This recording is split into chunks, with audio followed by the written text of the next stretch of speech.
The White Ship. She was one of the fastest vessels that was ever built.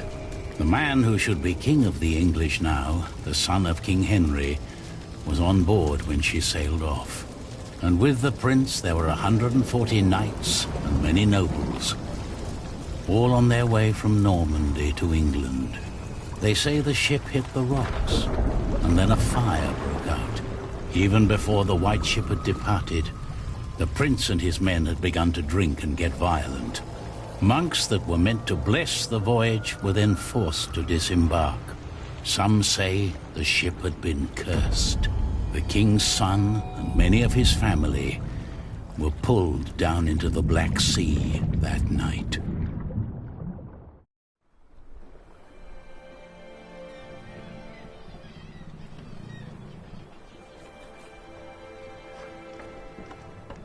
You're forgetting one important detail. Not only these monks, but also Stephen of Blois, the king's nephew, left the ship before it embarked. They say he got ill. That old rumor. The same Stephen who calls himself the King of the English now. What? That cannot be a coincidence. Yes, it can be. Of course he's king now. He survived. He is the king's nephew. What do you think, my lord? I think Stephen is a clever man. Clever enough to have his whole family perish. But why he would want to rule that godforsaken rock, I will never understand. What makes you say that? I love my country. Then why are you leaving? Well, because I want to see something new. I'll tell you what you're going to see. A proper country, where people know how to behave.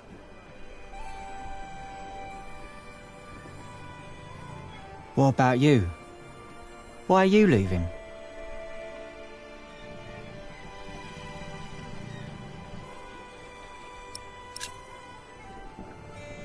I'm looking for someone. For who? I guess I should stay out of other people's business. Forgive me. You English do talk a lot, don't you? I just don't know how to feel about leaving my country for the first time. I mean, how should anyone feel?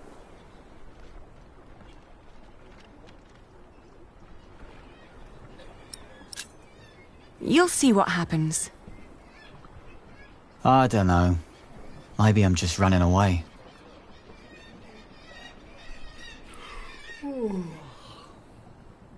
You should all get some rest. It will not be long now till we reach Cherbourg. Thank the Lord. I can't wait to be back.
In the late summer of 1142, I had left my home country, England, for good. My old life lay in shambles, as did my former home of Kingsbridge. Having failed both my friends and family, I had set out to find my baby's father, the man I still loved with all my heart, Jack Jackson. And so early one morning in July, I finally arrived on the shores of Normandy. With nothing on me but a pouch of coin and a young, curious face yet unnamed, who was just as unfamiliar to this new world as was I.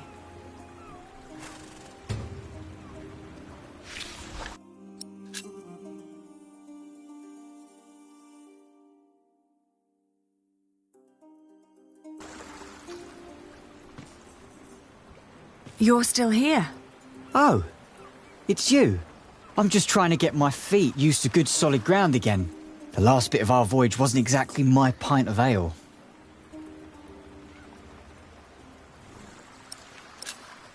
I'm looking for someone. A red-haired mason called Jack Jackson. He came to France about a year ago or so. A fellow mason, great. Unfortunately, I wouldn't know a thing. After all, I just arrived here with you. I know, but should you meet someone like that on your journey, tell him Aliena of Shiring is looking for him. All right. Jack Jackson. I'll keep an eye out for you. Thank you.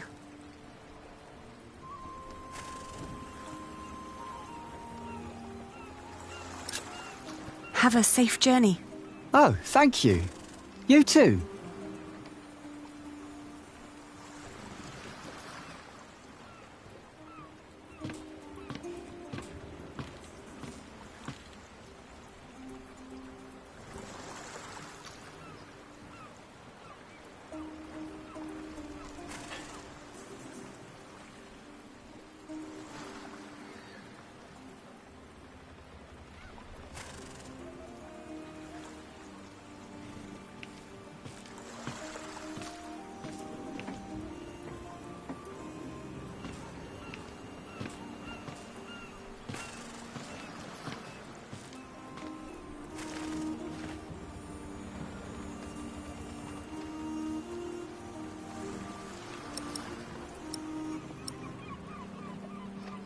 Good day.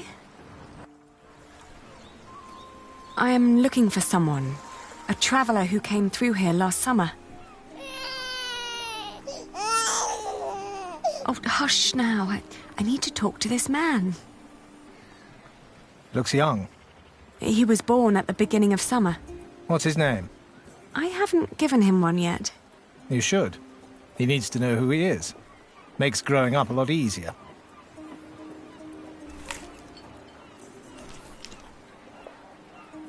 You said you're looking for someone.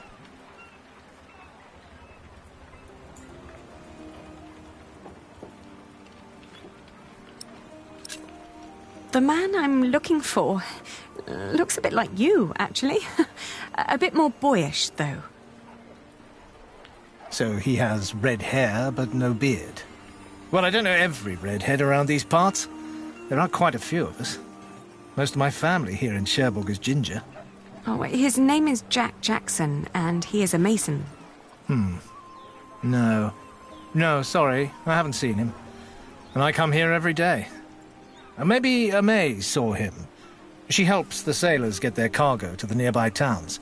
Carries travellers, too. I'll ask her. Well, thank you.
Hey, you. That's quite a bundle you got there. Where are you headed?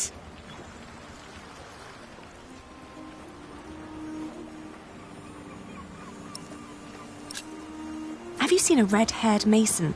He must have landed here sometime late last summer.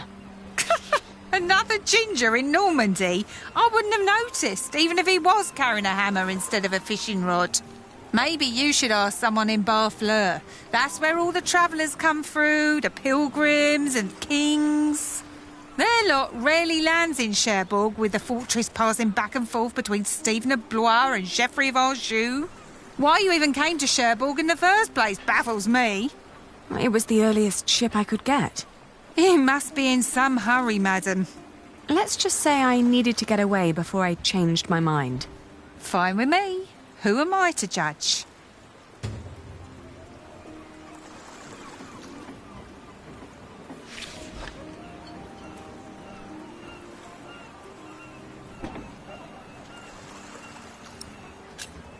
Travelling by coach is a lot less strenuous than walking. Your little worm deserves some warmth and a rocking carriage.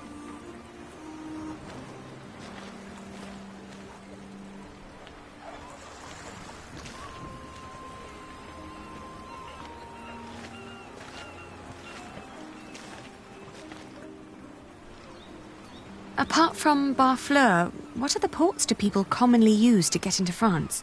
Apart from Barfleur? Well, there's Harfleur. Sometimes people even go through Honfleur, which is close by.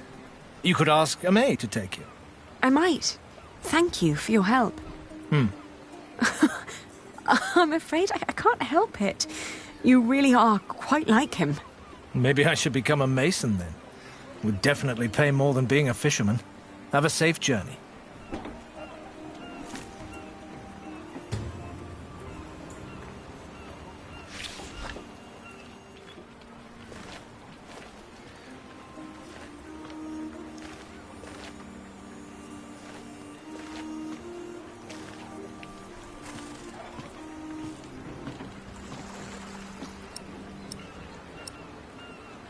He's only just arrived too. I should ask locals.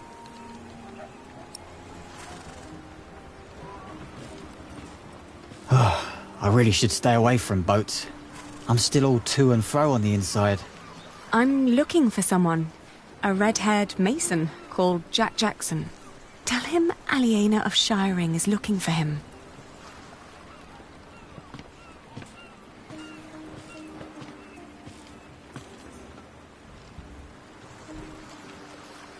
Where did you go, Jack?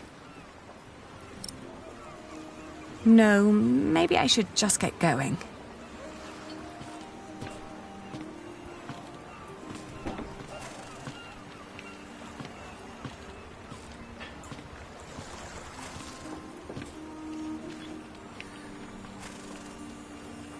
No, maybe I should just get going.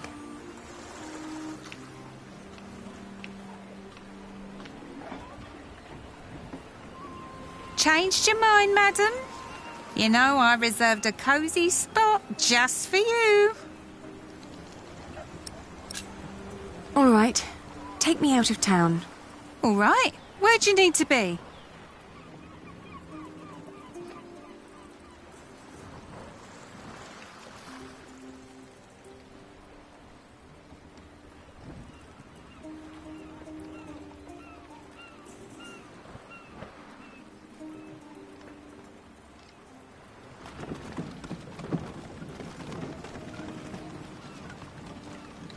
I arrived in Harfleur and finally got a lead. In an inn, a man remembered a red-haired Englishman who had planned to head past Marseille to the Mont Saint-Michel. I thanked him and was about to leave when a group of pilgrims asked me over to their table. They told me that they too were heading for Mont Saint-Michel, and although they had no intentions to stop in Marseille, I knew that joining a group would be a lot safer than travelling alone.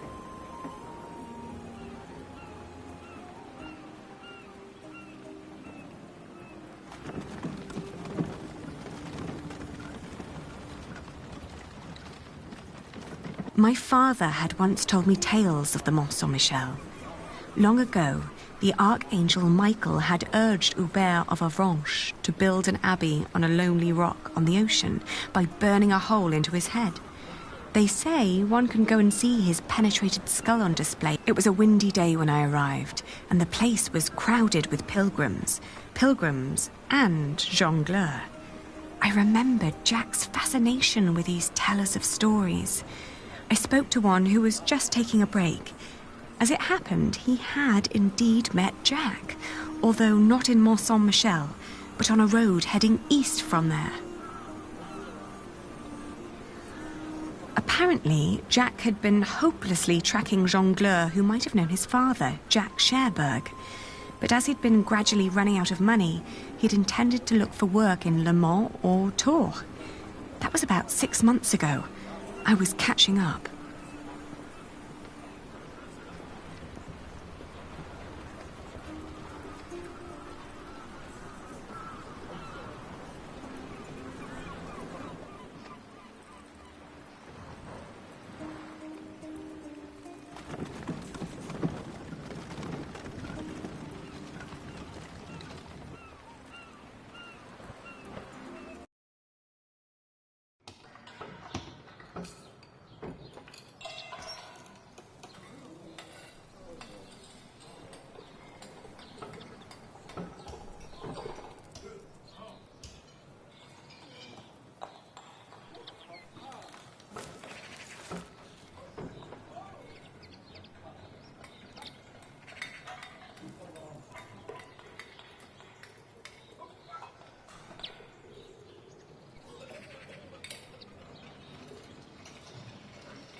Good day. Are you the master builder?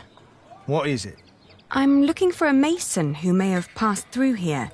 An Englishman with carroty hair. He calls himself Jack Jackson. A redhead? Yes. Did you see him? He might have asked for work here. No, I'm not looking for new masons. We're just doing repairs. Ah, but was he here? No, never seen him. Now, stand back, woman. Something could fall on your baby's head.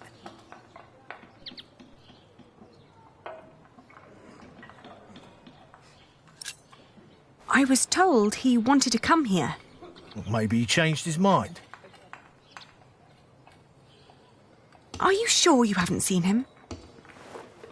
I am.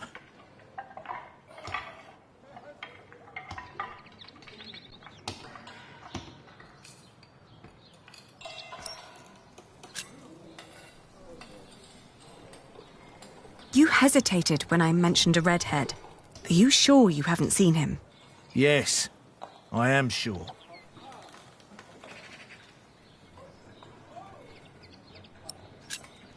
Are there other construction sites around Tours? Well, yes, it's a big town. And where would an outsider most likely find a job? Dunno. Ask around. All right, he was here. Was working for me. But I had to throw him out after 2 or 3 days. Why? Because he was all want. Let me redesign the roof, let me make the nave lighter. All pretty ideas, but he never shut up long enough to do the work he was supposed to do. Shit, that man was almost as needy as my son when he was still a brat. He does know a lot about his craft. Well, I know masons like him. They grow up gifted, but without a mote of discipline in their guts. Can't work with someone like that. Do you know where he went next? No idea. Maybe to Limoges or Angoulême. Maybe even to La Rochelle. Seemed to have plans for every cathedral on God's green earth, but none for himself. I understand. I'll leave you to it then. Bon voyage.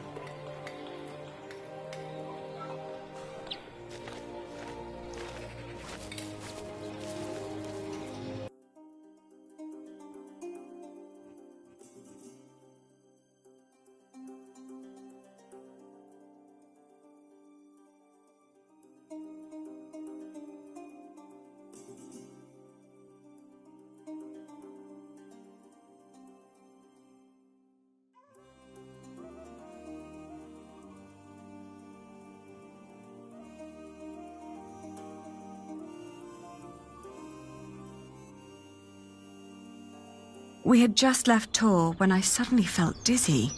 I stopped and made rest, trying to catch my breath, then lost my breakfast in a ditch at the side of the road. To my horror, our baby too had grown pale, his breath shallow like that of an old man. I tried not to panic, but the next inn was a long distance away and we couldn't stay on the road where it was wet and cold.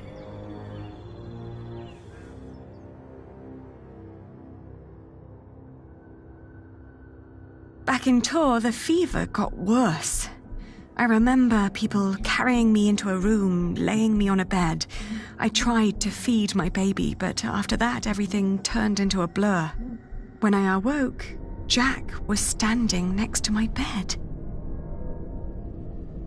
He scolded me for following him. "You know you could go anywhere you want," he whispered. "Why be stupid and follow me?" I tried to answer, but he just opened the window and jumped out, heading toward ancient Greece, or maybe all the way to Arabia. And in my feverish mind, I followed him.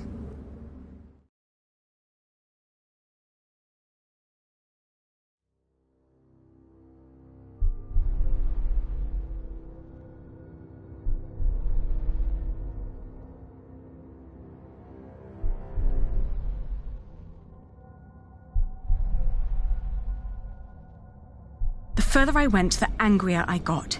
For years, I'd been fighting for my family. I'd committed myself to an oath to my father. I'd built up a business to sustain it and even married a man I despised so I could create a future for the people around me. I'd known nothing but my duty to the men in my life, while the man I was trying to find lived a life of casual irresponsibility. He travelled the world on a whim to learn about mathematics and philosophy, while I had to... When could I ever do anything just for myself? I asked the world as I went on.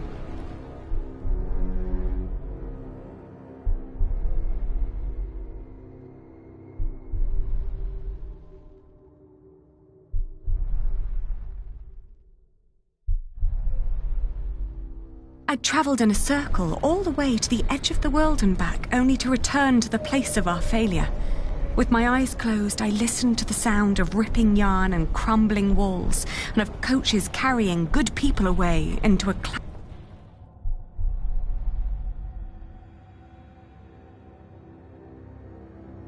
When the last moat had settled, I opened my eyes again and found myself in a dirty little room. An old maid was sitting next to my bed and smiled at me, then handed me my baby. Oh, dear God, he still looked so pale.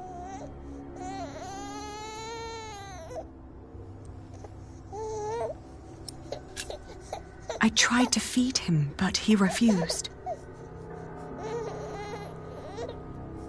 Oh, please, God, let him live. Don't punish him for my own sins. I gently caressed his head until finally he put his mouth to my breast and drank more and more, becoming greedier with every swallow. We had both been spared. We rested one more day. Then I gathered my things and headed back to...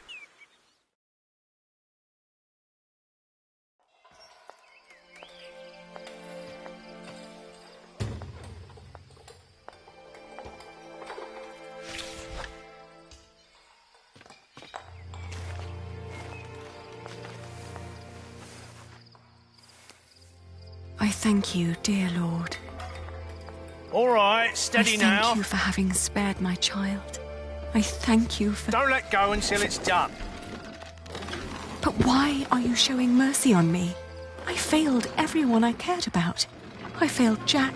I failed my brother. And if I never return, I would also break the oath I had given Father. It's just that I feel like I've never had a life of my own.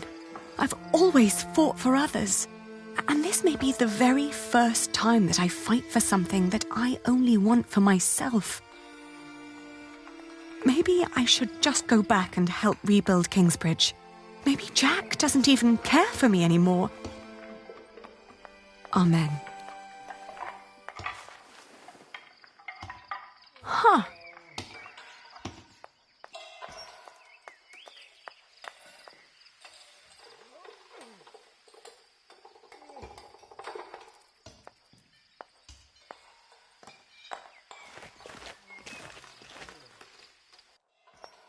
I've seen one of those before. It's amazing, isn't it? The man who did that really had it in him.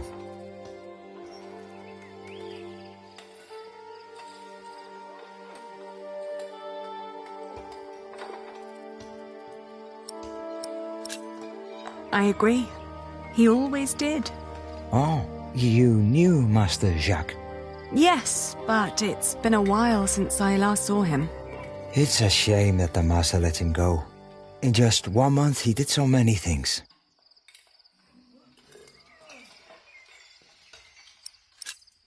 What did he do? He came up with ideas for how to make the construction easier. But the Master didn't want to hear it. To tell you the truth, everyone thinks that he feared for his own job having someone like that around. The last thing Jack did was carve that corbel. It was the one thing the Master let him do. Then when he was done, he was asked to leave.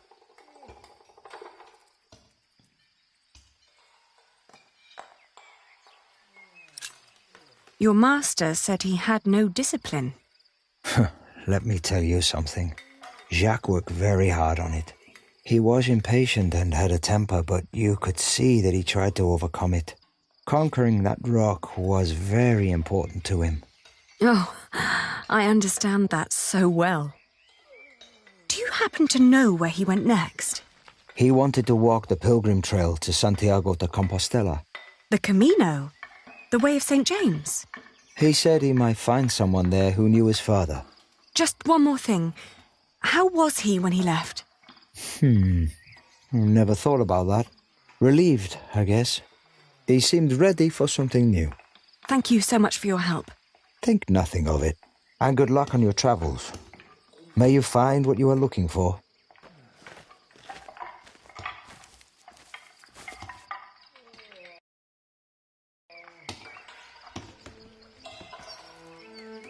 Isn't it odd? Just when you stop looking, you come across the most curious of things. Like these 3 devices that one of my merchants brought back from Baghdad. Oh no. Is it another one of your Banu Musa toys, Rashid? They're not toys, Adriel. They're objects of scholarly ingenuity and reflection. I will let my valued friend from the north do the honors.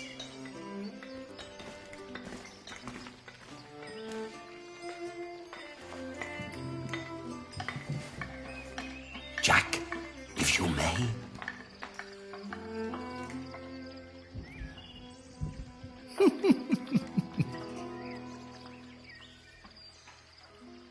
For one, let me draw your attention to the magnificent songbird on the table. It's too heavy. And then to that wondrous donkey next to the entrance. Although the most astounding thing of all stands right between them. That statuette? Ha-ha, precisely. But one thing at a time. Let us let Jack decide what to demonstrate first.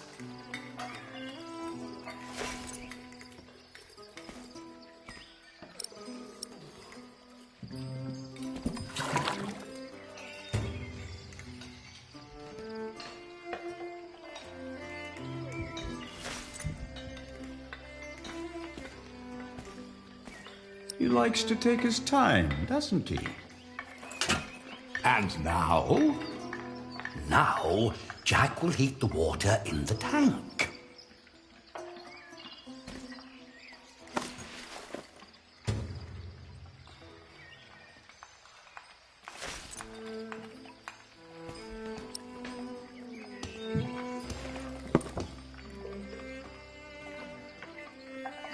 It's so beautiful it will make you cry. Just listen.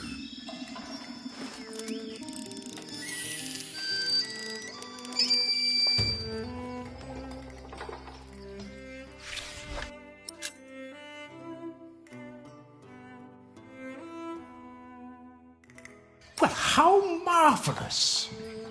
How does it work? Maybe it's a miracle. Right. Go on, Jack. Tell them.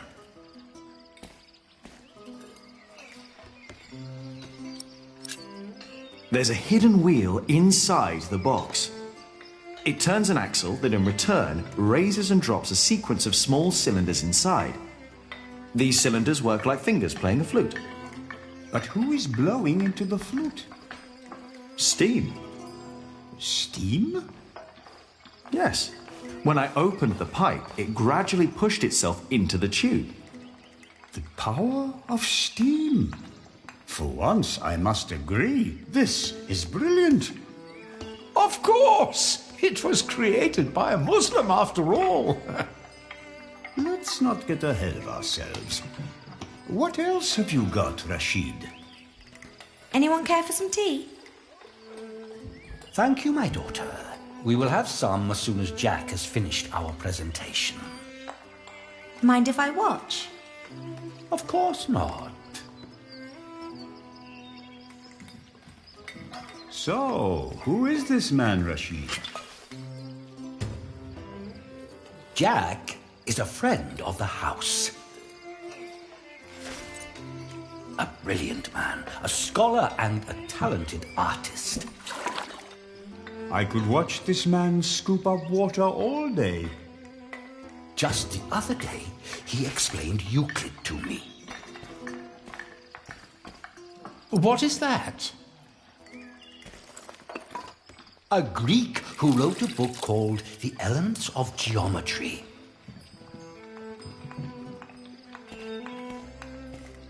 Now, watch the head. Just any moment now. There. Did you see? It threw up. Rashid, this is disgusting. Oh, far from it.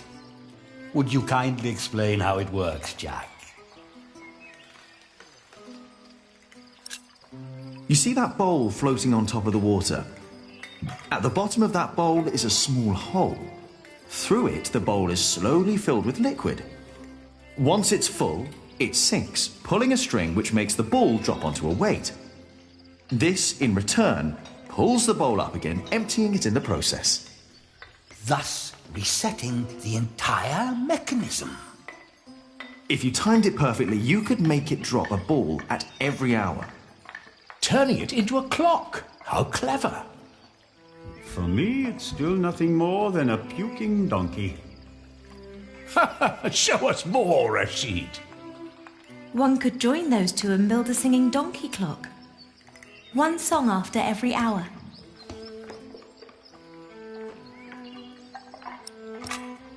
That would be pretty clever. I know, right? You could be the one to build it. Oh, that would be unfair. It's your invention. I would let you have it. Or we design it together.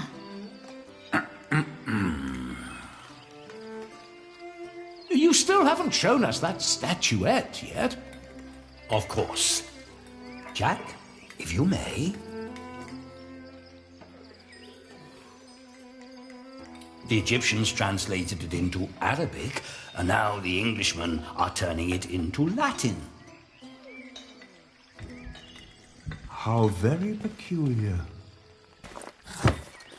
Oh, you will love this. Just watch.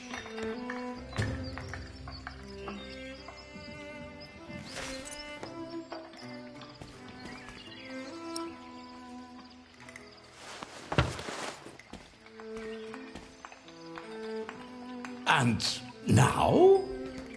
Just be patient, but don't look away. It takes some time for her to...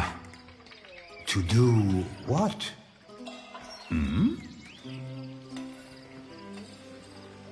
Is it crying? Isn't that amazing? No, it's irritating. Rashid, what is going on?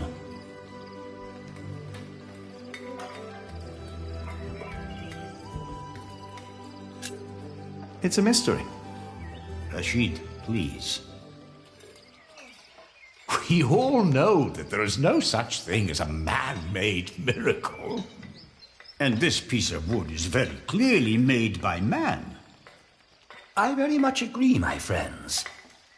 But so far, none of us has an explanation. All we know for certain is that her glassy eyes shed tears when you move her from warmth into cold. Like a plant at sunrise. Like dew.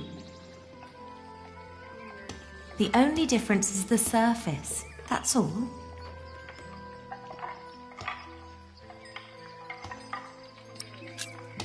I think you may be onto something. Am I? Of course, I had no intention of disturbing your conversation. But if you can find out why there's dew gathering on a plant, you may understand why that woman is so weepy. So, who wants a cup of tea? I'll have some.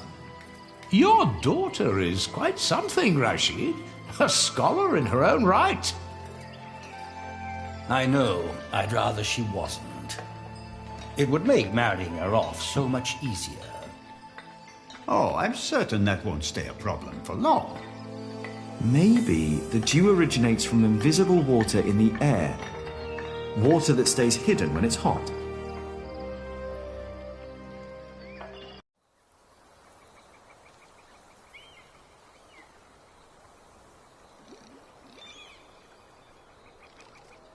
The pilgrim trails across France converged at Osterbat, in the foothills of the Pyrenees.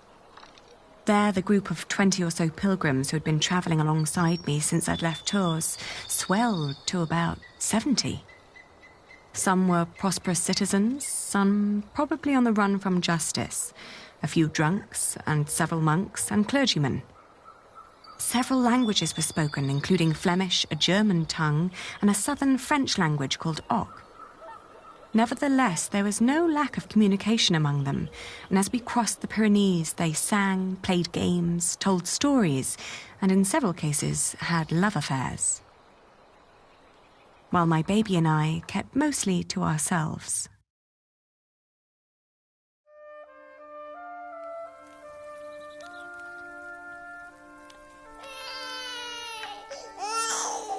Ganz schön frech, die mit ihrem Kind.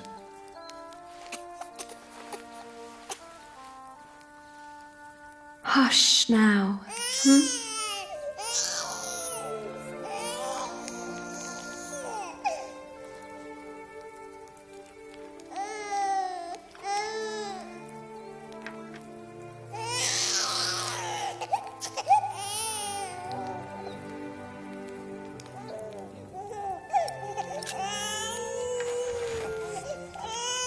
Richtig dreist.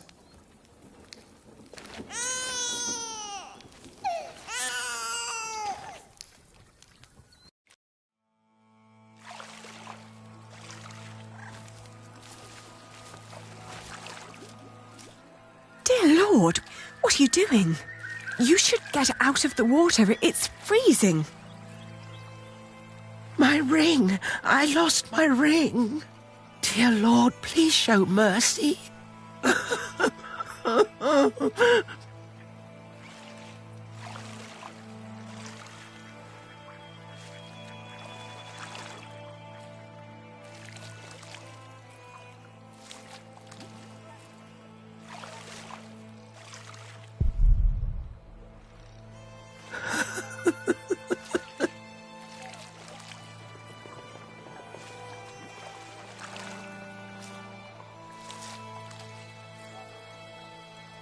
Come back to me.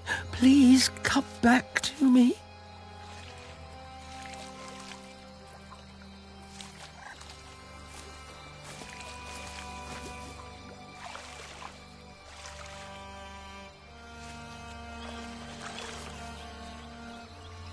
Where are you? Where did you go?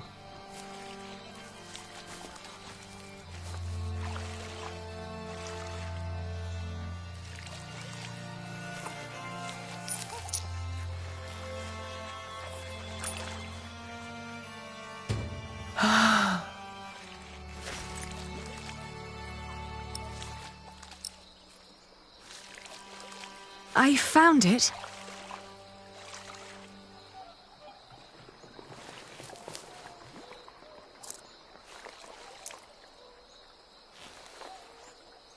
Yes! Oh, thank you. Thank you so much. You are a very kind woman. So very, very kind. I'm glad I could help. Yes, yes, thank you. Thank you so much.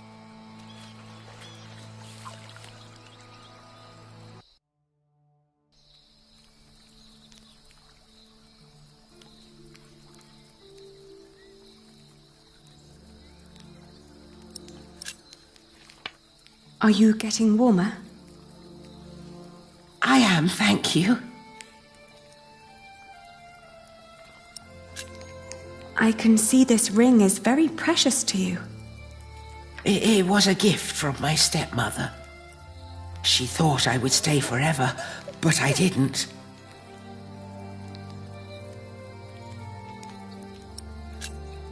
Why did you leave?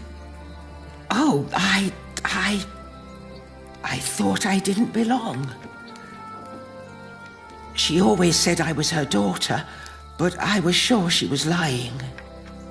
I was so selfish and so stupid. Too stupid to see I really was happy.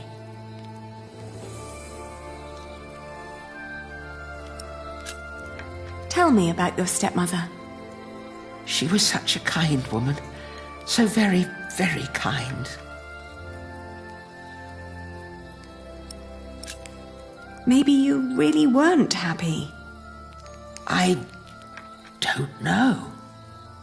I was very young and thought I was unhappy because I didn't live close to the sea. But in the end, the sea did not feel the same about me. The cold there made me sick. It took away my sight. It was courageous of you to leave. You did what your heart told you to. I was stupid. So stupid. Ah, that's why you went on the pilgrimage. Yes, so that St. James might see my devotion, and I will be united with my mother in heaven. I'm just not as kind as you. Not kind at all.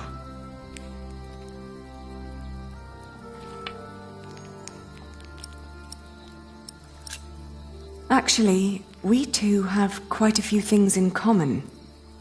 I too am trying to make amends with the one man I loved the most. I was told he went straight to Santiago. You will know soon. Not soon enough. It's still 4 weeks till I get there. And that the only thing I can allow myself still to hope for is not love, but forgiveness. I understand. Hey, hush now. Not long now and our journey will be over,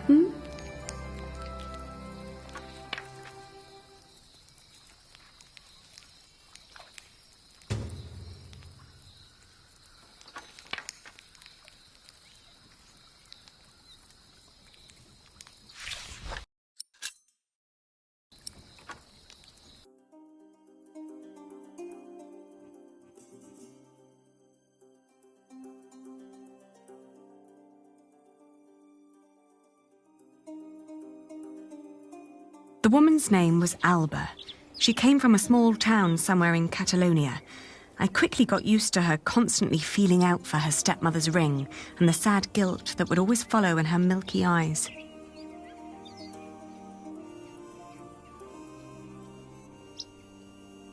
I wasn't sure if she appreciated my company, but I couldn't leave her on her own either.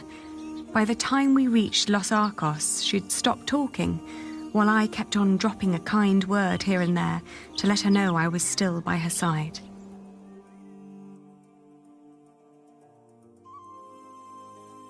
Alba believed herself to be of weak mind and body, and yet she walked the Camino with a strong sense of purpose that willed her onward.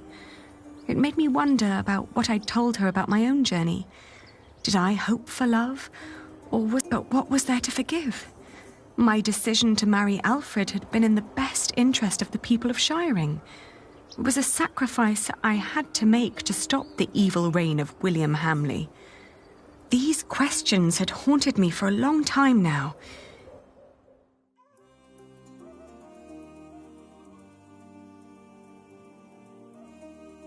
Around Lyon, the path began to gradually turn uphill.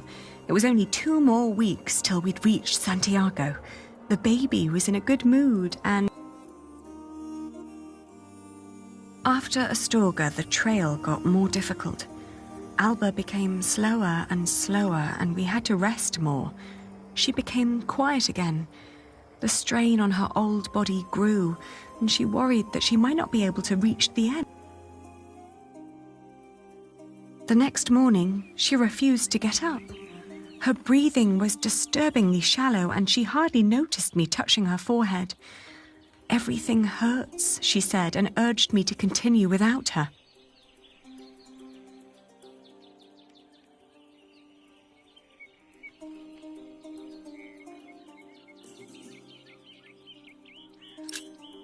Of course, I stayed with her. I brought her food and water and sat by her side. But day after day, her condition grew worse. She kept on urging me to go.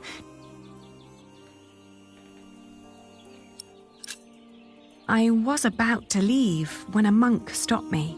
He urged me to stay at least for another day, and feeling that he was right, I remained.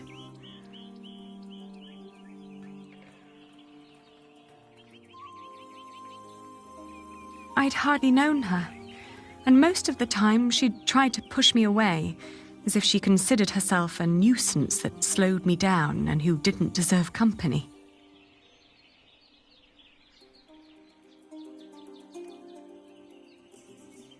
It wasn't until a few moments before she died that, for the first time, she smiled at me, and I like to believe that she saw me smile back.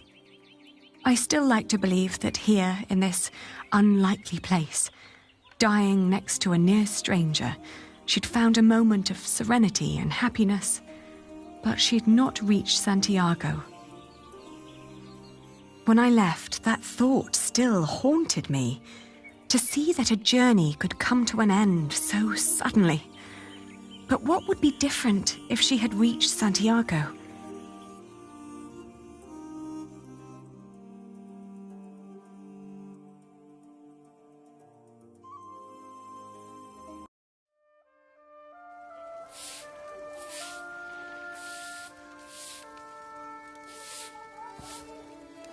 After months of hard travel, the child and I finally reached Santiago de Compostela. In the evening, we attended Mass in the great cathedral, then started to roam the town looking for my dear Jack. It was almost dawn when finally a priest pointed me to an inn close by.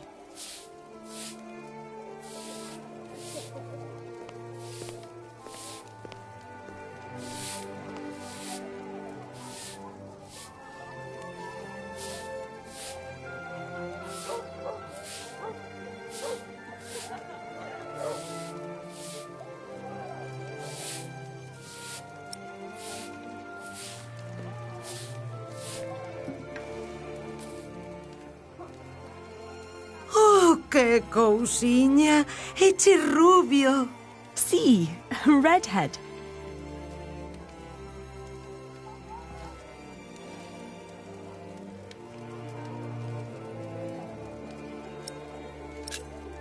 Have you seen his father, Padre del Niño? Jack Builder? Ven sendo un peregrino. What? ¿É un peregrino? Oh, no. He's not a pilgrim. Entón, quen ven sendo?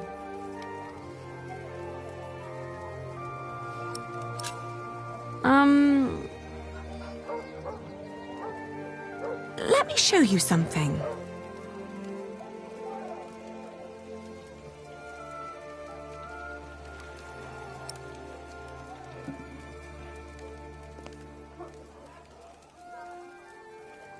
He's a mason. He builds things like that. Ah, eche masón. Albanel. Sí, a mason. It's the same word in Galician. Por aquí pasan unha morea de masóns. Non me poderías dicir algo máis sobre él?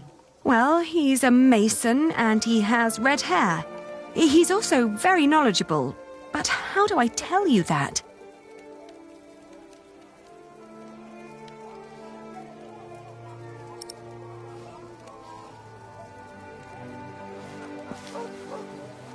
The man I'm looking for loves to read. Anda, isto eche do masón. Sí, it's his. Oín falar dun masón que dis que se dedica a traducir libros en Toledo. Polo visto, di que se chama Jack. Yes, Jack. Have you seen him? Non sei cal será o seu apelido, pero ben é certo que non chai moitos masóns rubios aos que lles guste ler. Se tan desesperada está, por que non vai a Toledo a comprobalo por si mesma? Entón, marchou para Toledo.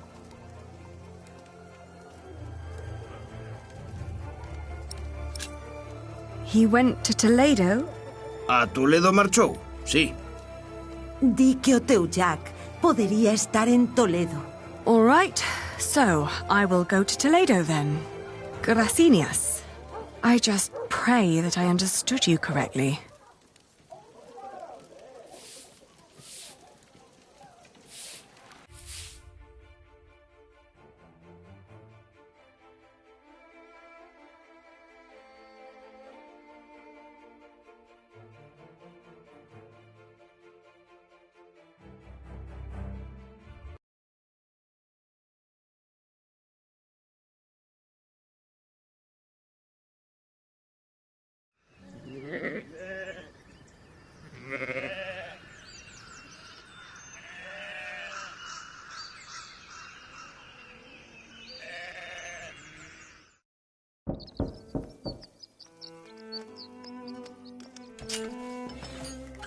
Buenos dias.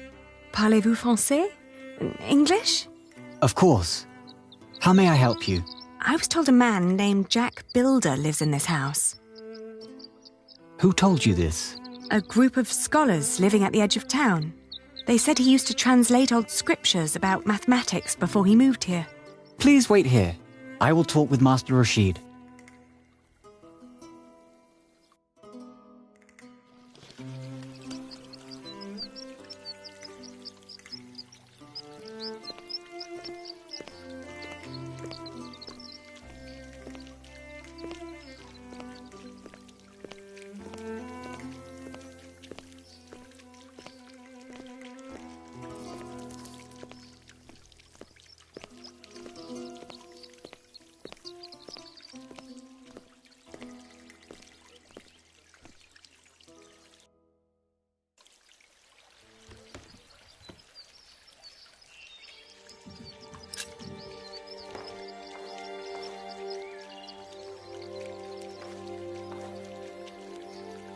It's his.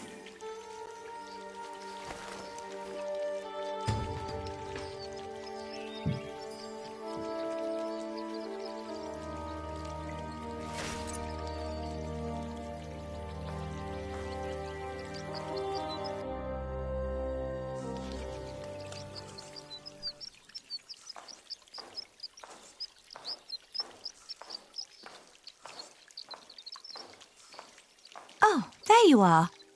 May I ask who let you stroll around our house?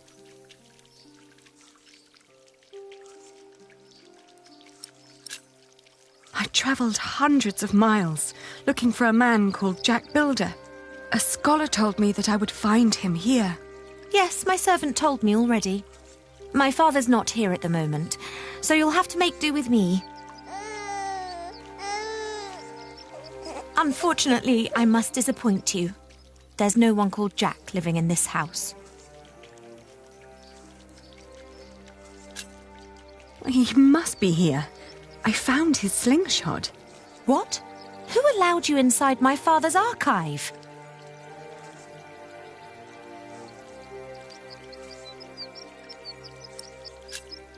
Please, let me talk to him. I'm sorry, but this is not easy for any of us. I think you should know that Jack and I are promised to each other. Maybe we should go inside. The sun's burning, and my mother doesn't need to hear us.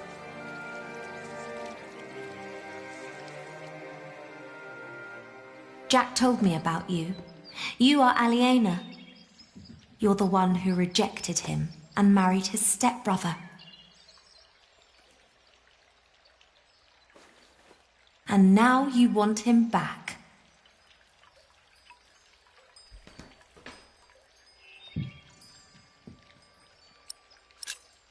I'm here because I love him.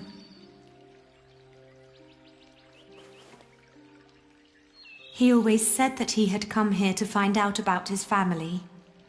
But instead, he found out about everything else. About philosophy, mathematics.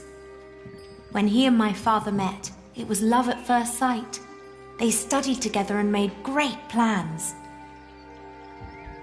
But in the end, Jack would always start talking about his cathedral again, This great church he would build one day. Rib vaults and pointed windows. He'd ramble on about it for hours and stare up at that ceiling.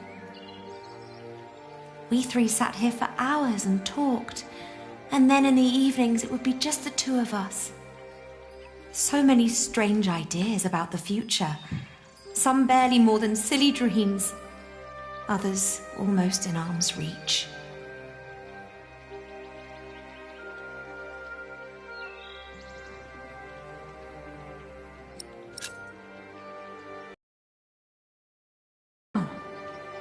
Well, he's not here anymore.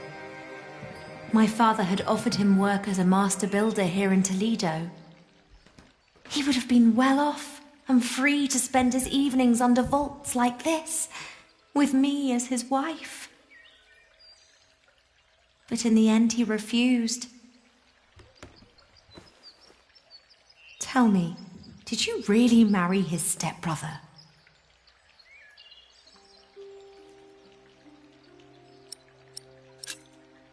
It was a mistake. I know that now. I did it to fulfill a promise I'd made to my father. I thought I had no choice. I didn't want to hurt him. Believe me.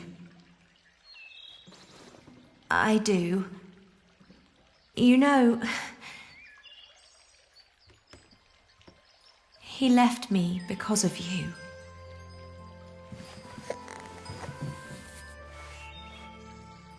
Even after all you did to him, he couldn't let go. You can be glad that you ran into me and not my mother. She was enraged when he left. He can have that effect on people.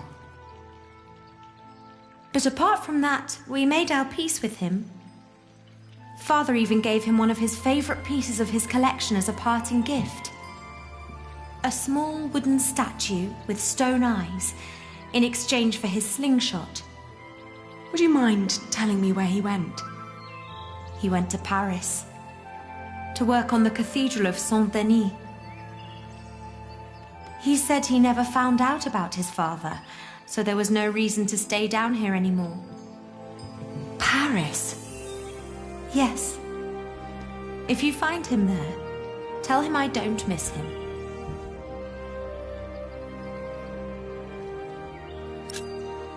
Thank you, and all the best to your family. Thank you. What is the child's name, by the way? Well, he has none yet. I wouldn't name him without Jack. Isn't that a bit silly? Maybe. But he's his son as well as mine. It's his right to have a say in it too. Then off to Paris. That baby needs a name. He will get one. Thank you.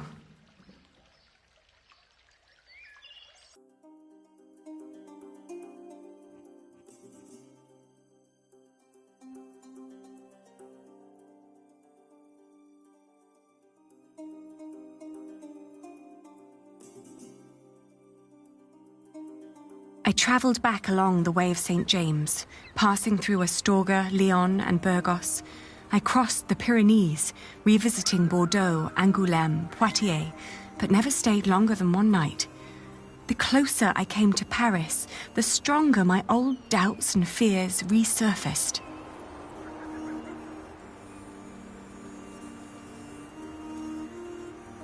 If Jack really was there, what was I to say to him?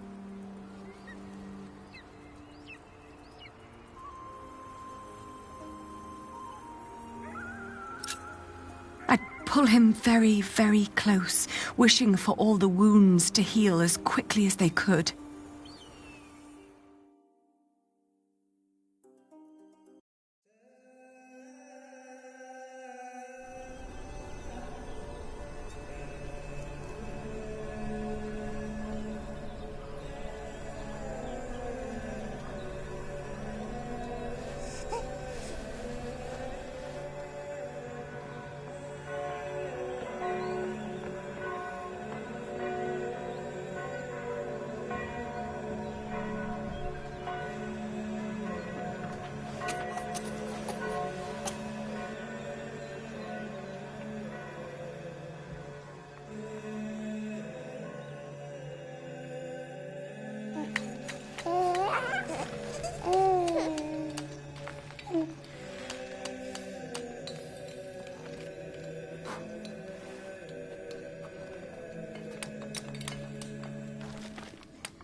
No, I'll find him myself.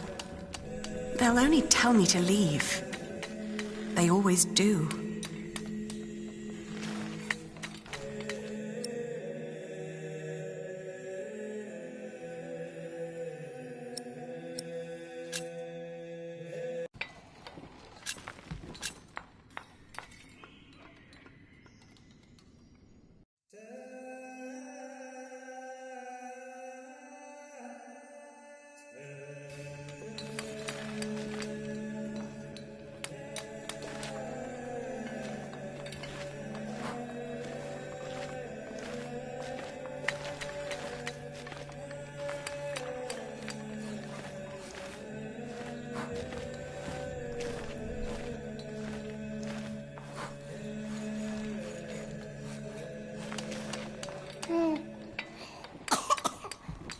There.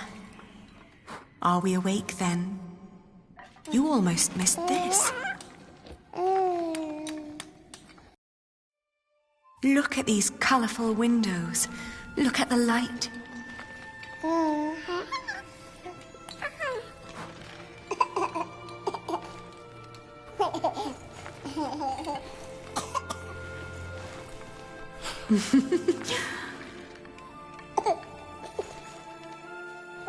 Ali.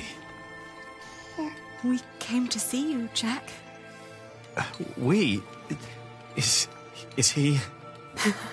He is your son.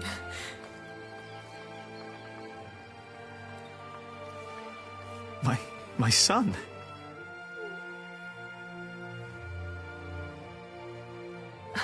I'm sorry. It's not your fault. Ali, where do we go from here? Wherever we go, I want to go with you.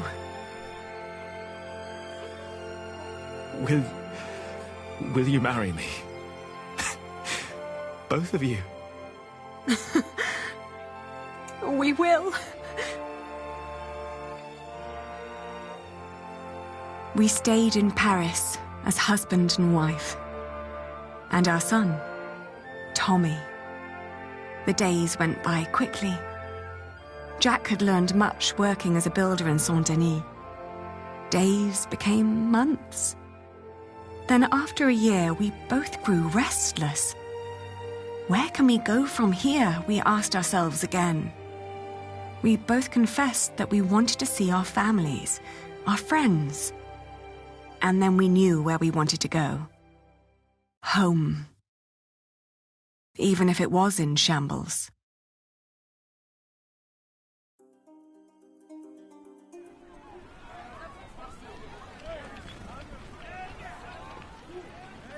We need to hurry. The ship to England will leave soon. What's going on here? Whatever it is, if the crowd doesn't clear up, we'll miss our ship.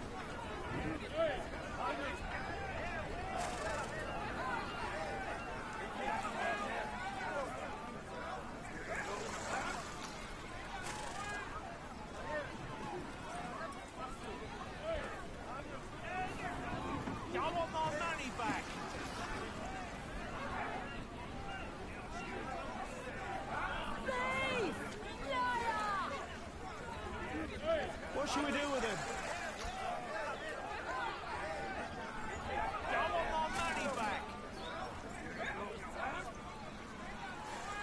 What should we do with him?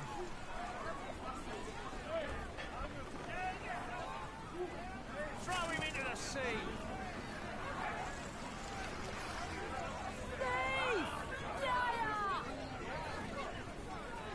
What should we do with him?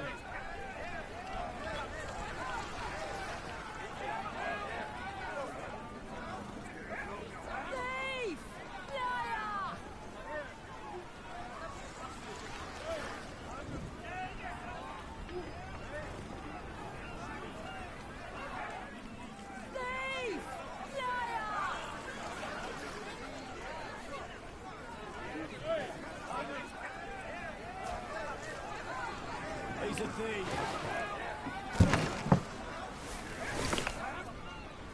I can barely feed my family.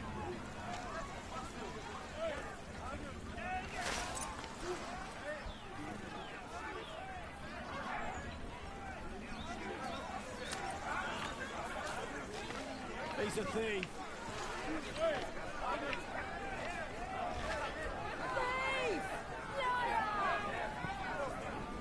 He's a thief.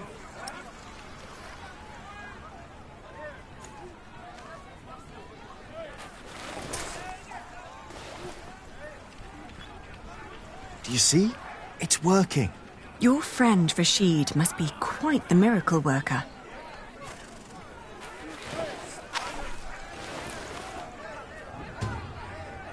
Don't listen to a word he says. He's a thief. Don't listen to a word he says.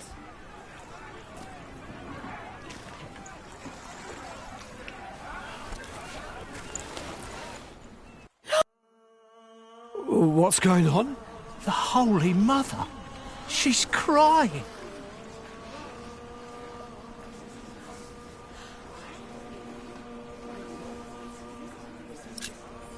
Revere the Holy Mother, for she has blessed us with a sign from the heavens. Cease your doings right now and witness the miracle. It's true. Lord in heaven.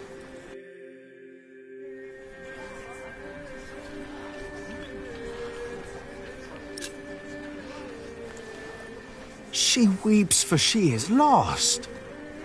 She seeks her true home, and we have traveled the world to find it. She weeps for she will miss her ship if you continue to block the path. It is the Mother of God. Forgive us, Holy Mother. Where did she come from? For hundreds of years, she languished in the land of the Saracens. Listen to what he has to say.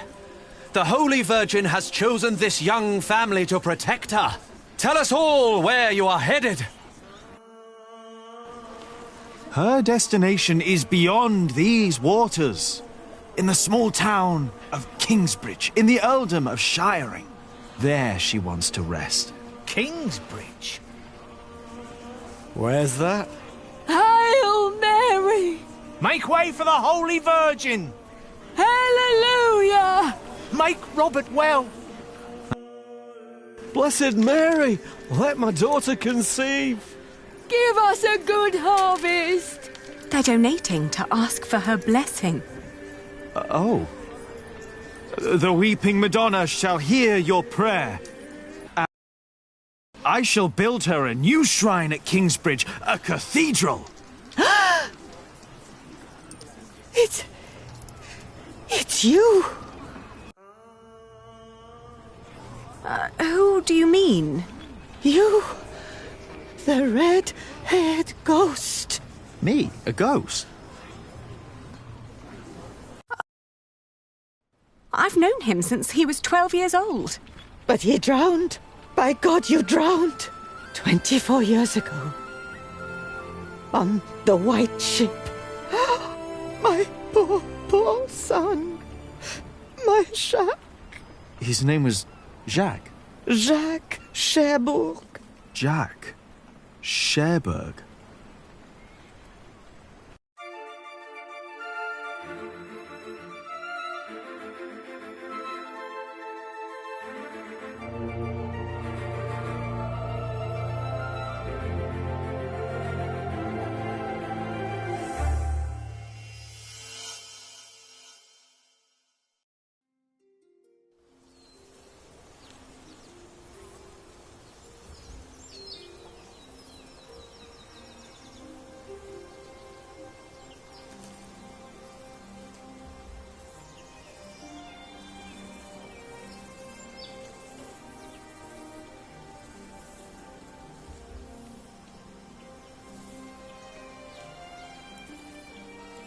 So much has grown, but there are no roots, no herbs.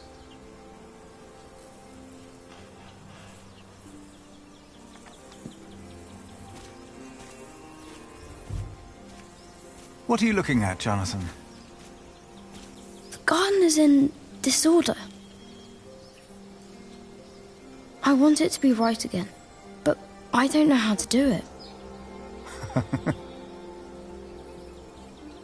Before I became prior, I thought the same about Kingsbridge. Well, what did you do?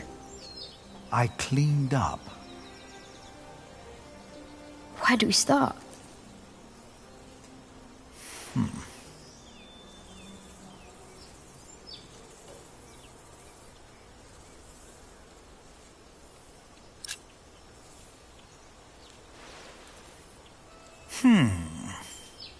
Some plants are weeds and must go before we can plant new seeds. What are weeds? They take away what the other plants need to grow.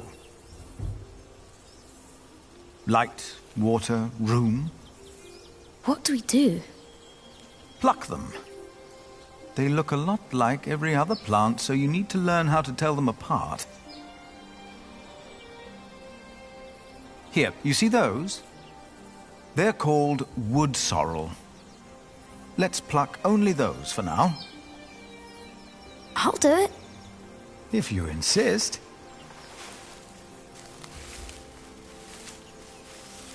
Make sure to pull out all of the thin roots. And now what do I do?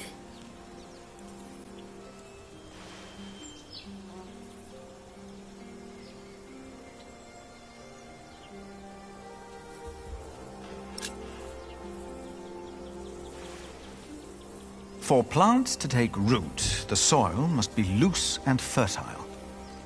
So, may I dig now?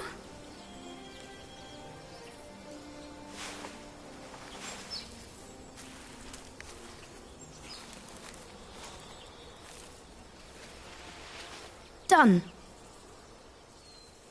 What's next?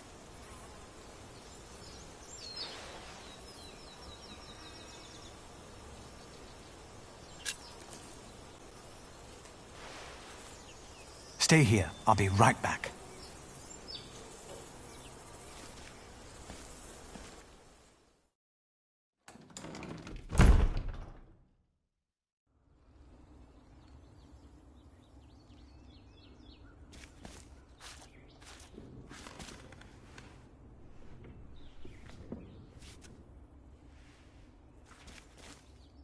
Now, where did you put them?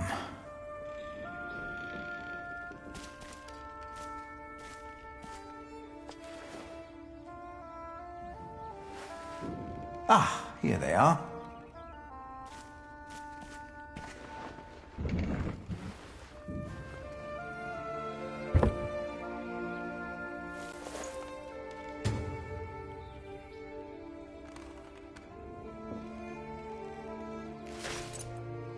I found these nuts for you. Remember, Milius? You always said that one day there will be a beech tree growing here. I think it's about time.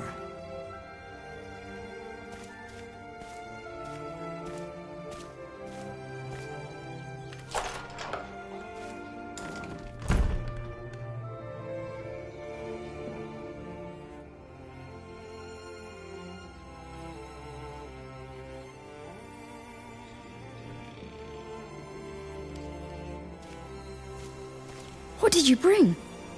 Do you remember Milius? A kind man with a warm smile. Well, he told me to give you this. Wow!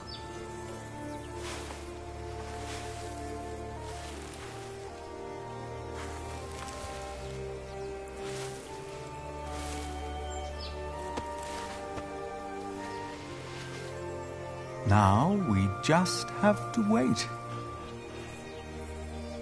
All right.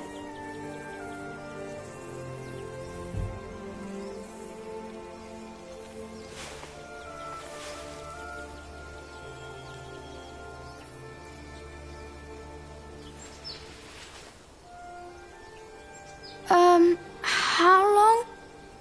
Too long for us to keep sitting here. That long. Some things take time. And only with patience will you receive your reward.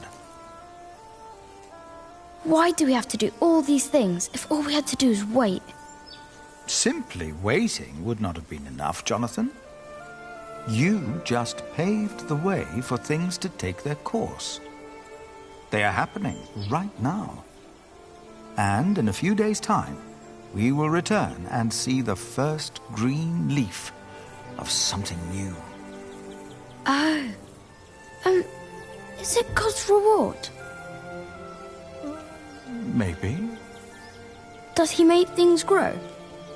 You made it. No, I just planted the seed.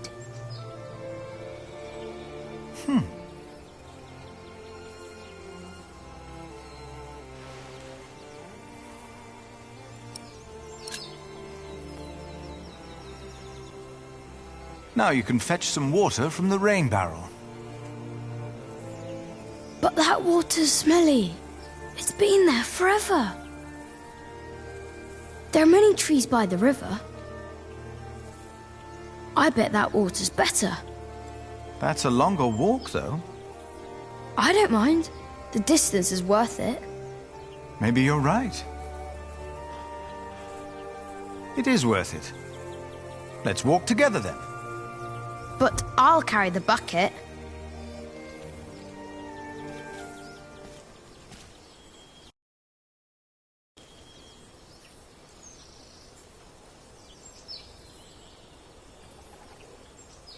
Why isn't Religious holding the sermon?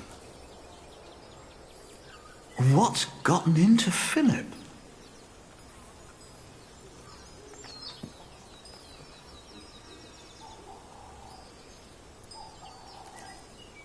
Our church lies in ruins.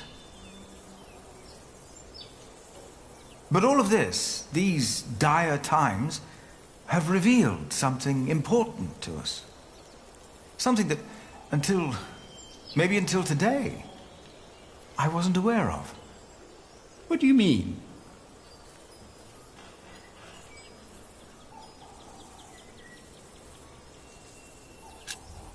You've been praying in these ruins.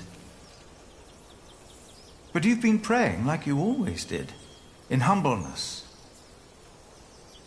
We don't need a church for prayer. Where else are we going to pray? The chapter house? The church is where God resides. God doesn't work in the ways we might assume. Today, Jonathan tended to our garden to make it beautiful again. And he told me of things I almost had forgotten. Good and evil are not in here or out there. They are within each of us.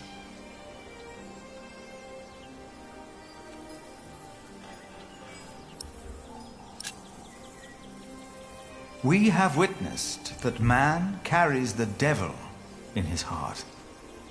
But even before he can take a hold of man, God is born within us, as we were created in his image. Prayer needs no special place, for we are his church. In our actions, he exists. We are God's temple. No man is closer to God than any other man. Whether you pray in church or on the streets of our towns, whether you're a man, woman, monk, or bishop. Philip, look outside. You have to see them. You've got to see the horses and the colours. Jonathan.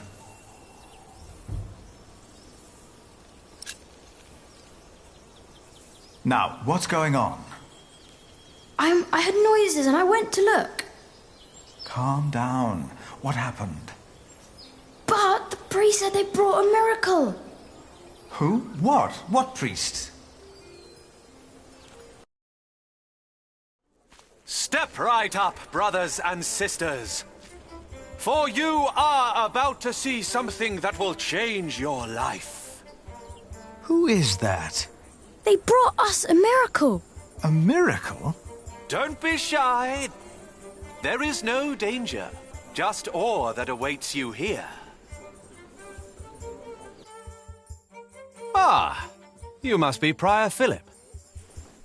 I am Brother Reynold. I have been sent by the Archbishop of Canterbury. Here is his letter, in case you have reasonable doubts.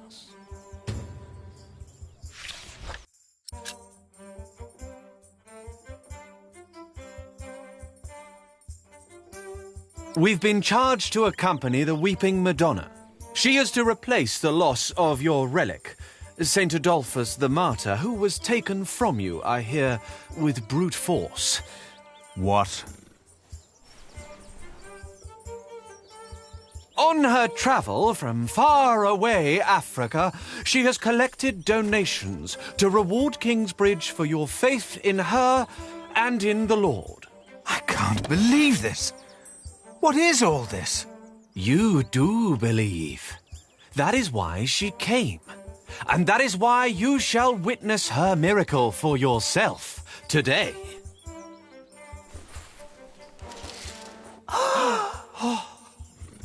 The Weeping Madonna came to me in a faraway land named Africa. A baptized Saracen was her former guardian. What country did you say you came from? We have traveled all the way from a place of wonders too marvelous to behold. The faraway land of Africa. Africa has many countries, I've heard. Yes, it does. I knew not her powers or destination. Nevertheless, I carried her for many miles. What's it like in Africa?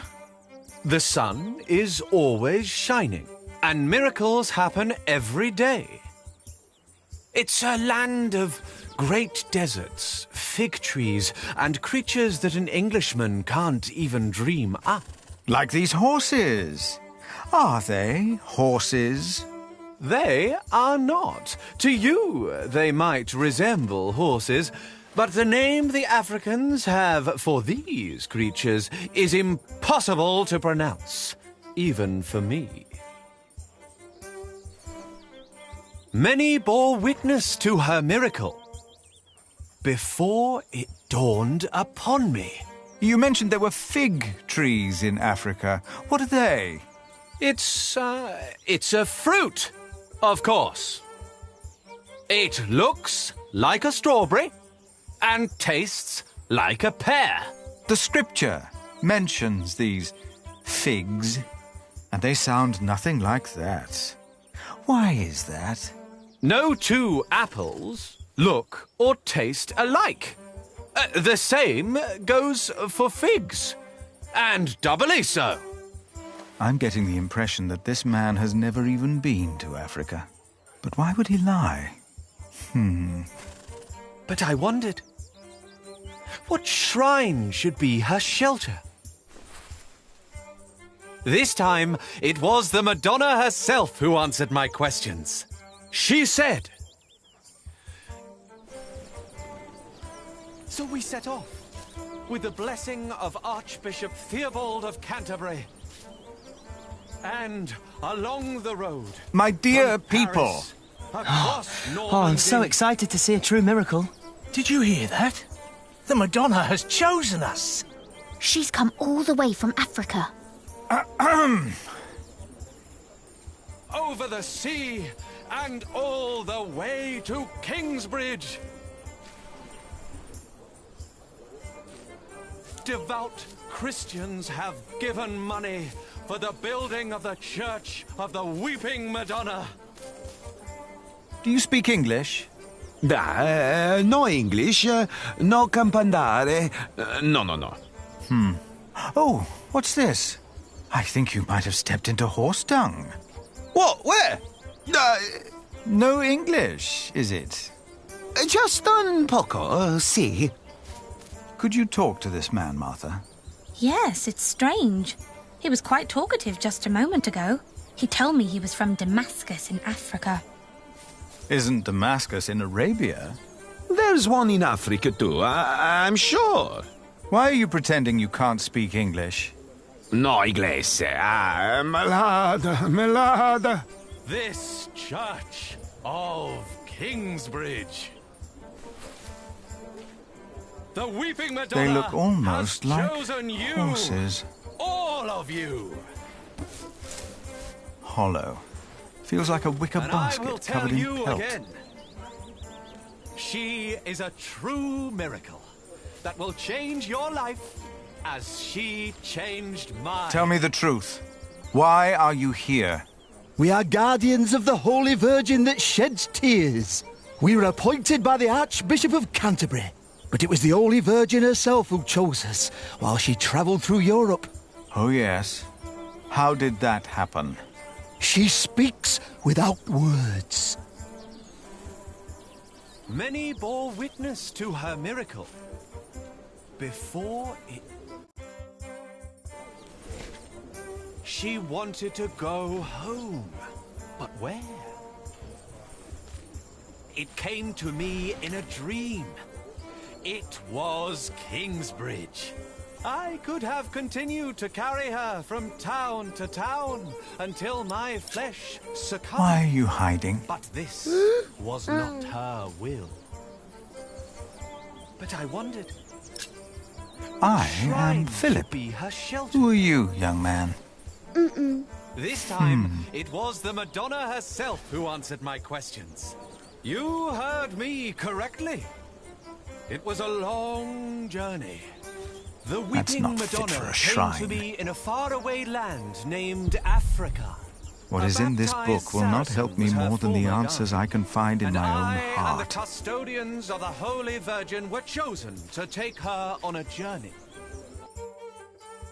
Baptized? A Saracen? Now, brothers,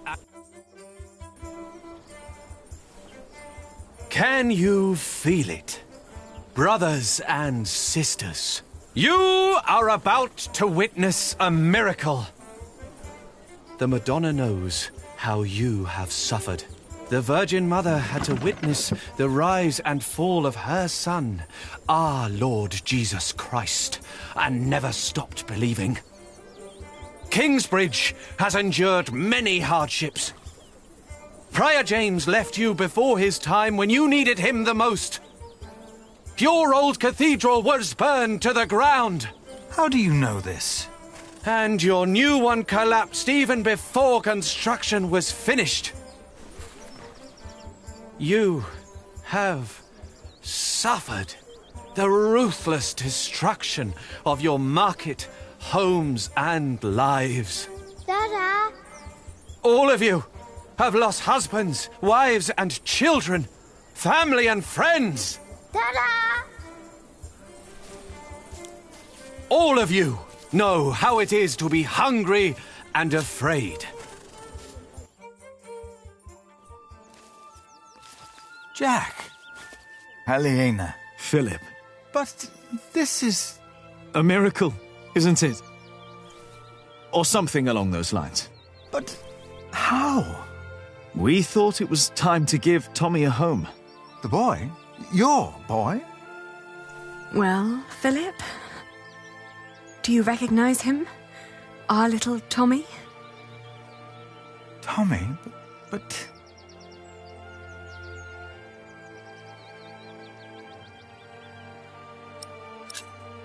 Just what are you doing here with these people? Do you think I wouldn't notice it's all artifice? Your camels are horses, your foreigners are English faking their accent. Your shrine is an old cart with decorations, and Reynold is just a dubious man speaking nothing but lies. The camels were a bit much, weren't they? With the Madonna, we were able to collect donations. For your priory, and for Kingsbridge. Really? We can start anew. We can rebuild the cathedral. What's the catch? I'll get to be master builder. Why? I've studied the cathedrals, churches, and houses they build in France and Spain. I saw how different their constructions were, with new shapes, colours, and ideas. Oh, you should have seen it. They combined rib vaulting and pointed arches. I want to do that. That's why. Why here? Because this is home.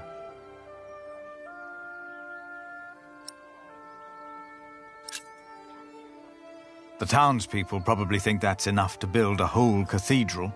But to me, it looks like about £100. You know, that won't even pay for a year's work. Like all of this, it's a symbol. Enough for a fresh start. And the Madonna will stay here. Kingsbridge will attract visitors and donations again. You mean I should be thankful for these lies and tricks? Jack!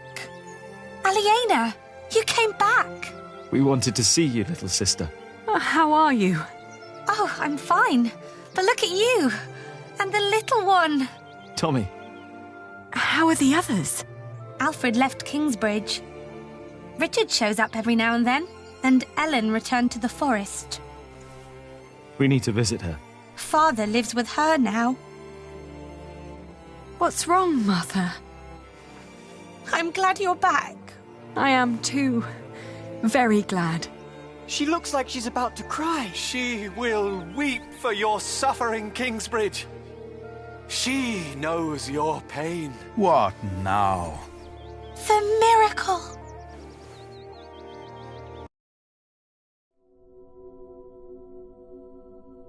Her eyes are wet. Her eyes! Look at her. They're shining! She cannot hold her tears any longer. She is made of wood. It's impossible.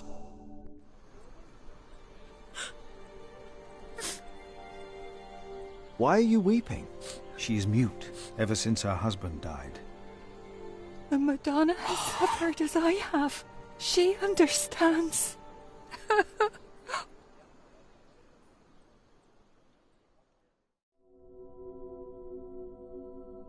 It seems through her faith in all of your lies,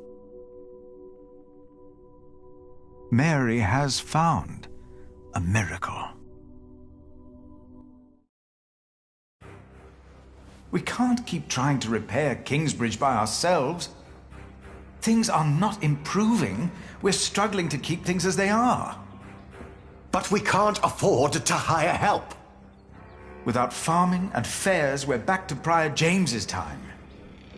All these past years, my advice was good enough for you. But it appears you've changed your mind now, again. It is time we started doing something to wake up and make Kingsbridge what it used to be. We did before, and we can do it again. I'm not willing to accept a risk like that. Don't you remember what happened last time? My, how easily we forget. I remember well. And still, you put your trust into a group of random strangers to make things better. Philip, why in God's name have you stood by and let this happen? They're tricking us into giving them money for false idols. They are giving us money. So that we'll place this idol in our priory? Do you approve of this?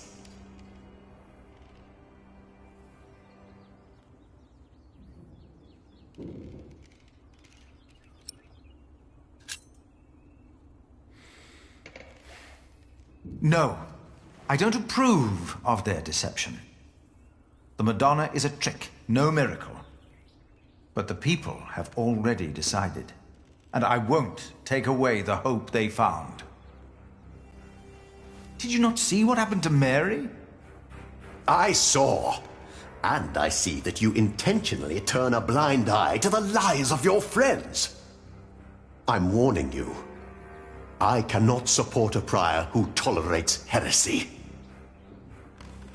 Your threat won't sway me.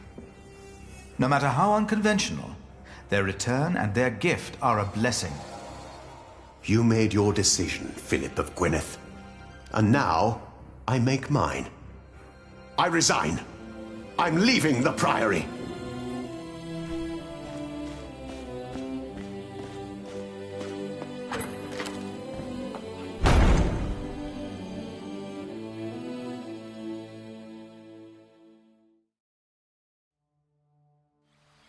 got so big, Tommy.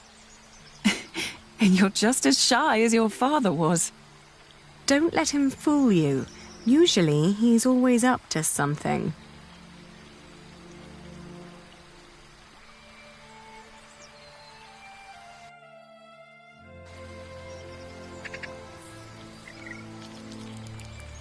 We are so proud of you. Of both of you. Is she still here? Hmm? Your wife, Agnes? No. Ellen and Martha moved her to Kingsbridge. She got a proper burial this time. Will you come back with us too? Would you want that? Yes. I need your help with the cathedral. Philip and I have big plans. We'll come. Ellen, we found Jack's family. In Cherbourg. The place he came from wasn't Cherbourg, it was Cherbourg. But... really? What were they like? They were good people. His grandmother said Jack looked just like him, like his father. He does.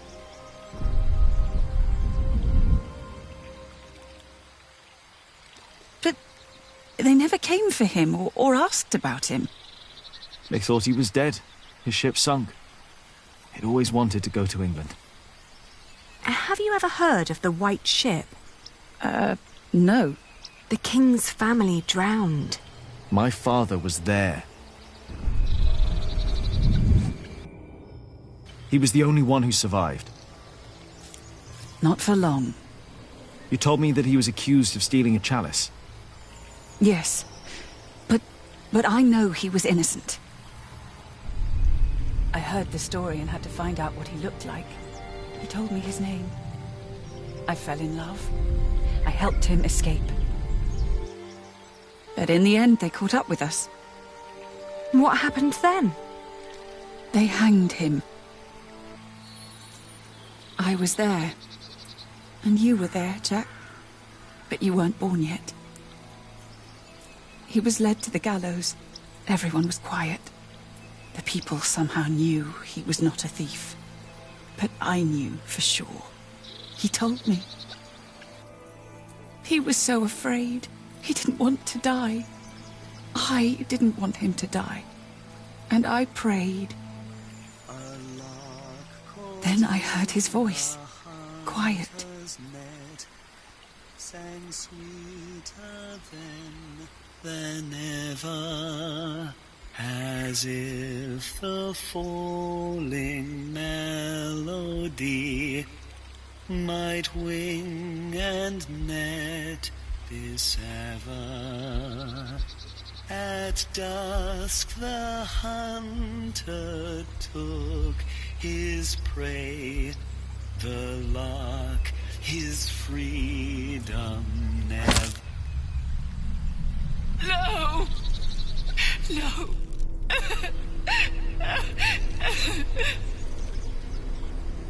You said that 3 men were responsible for Father's death. Who were they?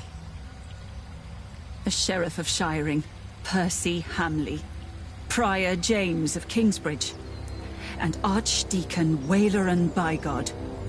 They showed no mercy. Neither did I.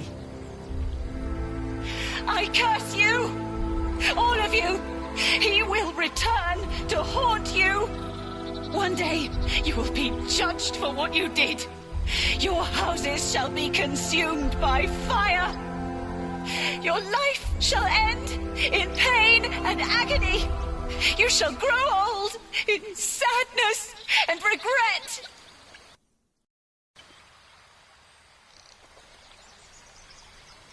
The people they killed will return to haunt them. I promised them.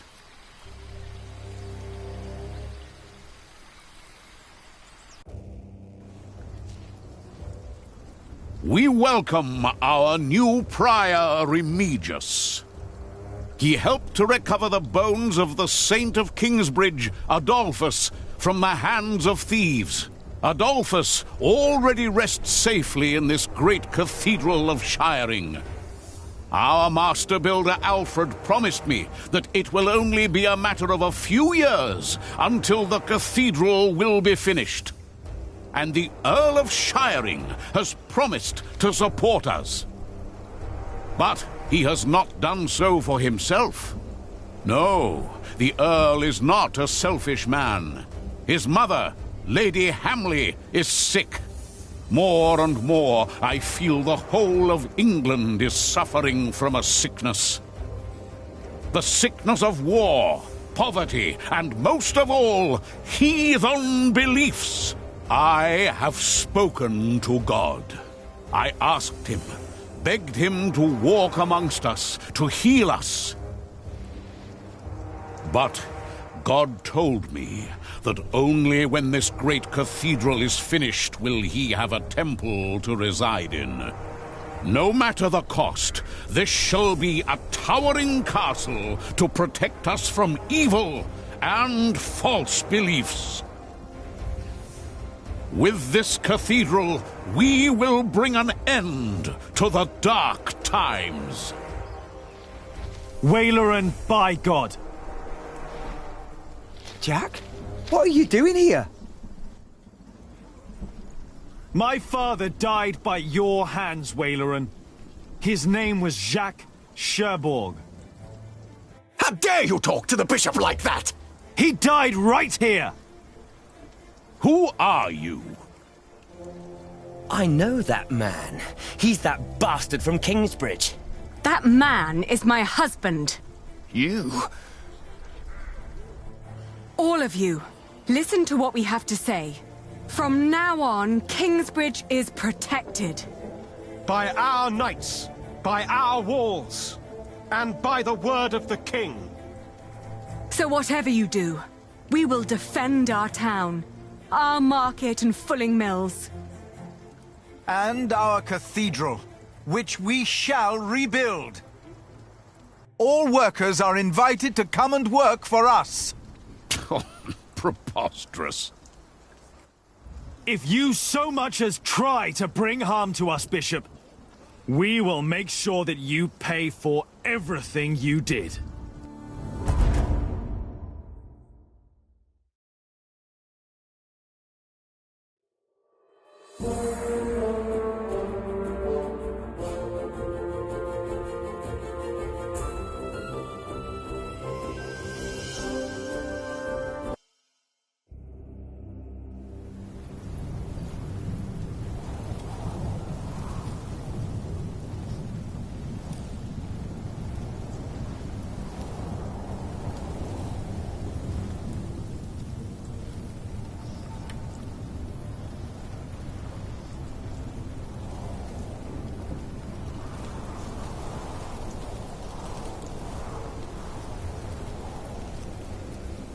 It had been 3 years. 3 years of drought. 3 years of hunger and poverty. England was brought to its knees. Only our walls had kept us safe from the bands of outlaws raiding towns and villages.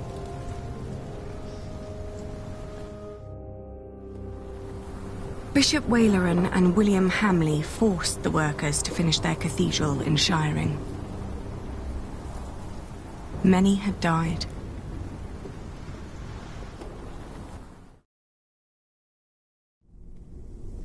The work on our own cathedral had almost come to a halt. 4 weeks the storm had raged on. It was then that our cathedral gave up its last secret.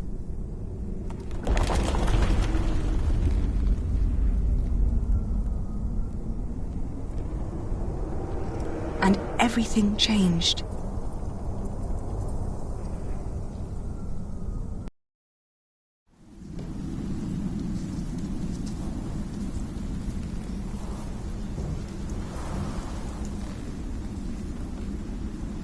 Tom!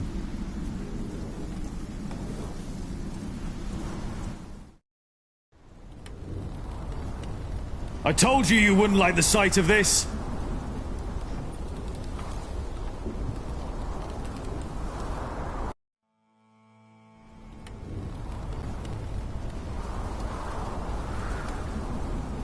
It looks bad. But it's not the wall I'm worried about. It's good you sent the workers home during the storm. Now do us all a favour and do the same. Go home. Your children hardly get to see you. Tommy and Sally have been asking about you all morning.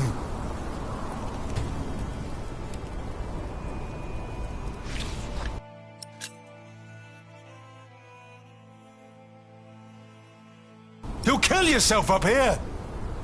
That crack down there must have been due to the storm. If the storm works, I work.